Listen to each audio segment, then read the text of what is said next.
চিত্ত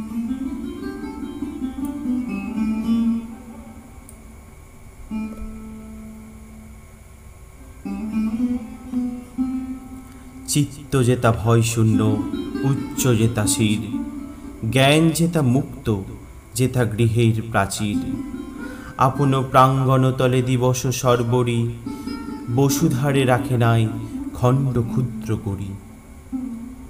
যেতা বাক্য হৃদয়ের উৎস মুখ হতে উচ্ছ্বসিয়া ওঠে, যেথা নির্বারিত স্রোতে দেশে দেশে দিশে দিশে কর্মধারা ধায়, অজস্র সহস্রবিধ চরিতার্থতায়।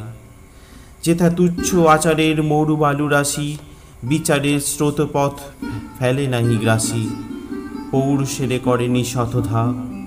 নিত্য যেথা তুমি সর্বকর্ম চিন্তা আনন্দের নেতা, নিজ হস্তে নির্দয় আঘাত করিপিত, ভারতের সেই স্বর্গে কর জাগরিত। শুনছিলেন কবিগুরু রবীন্দ্রনাথ ঠাকুরের লেখা চিত্ত যেতা ভয় শূন্য।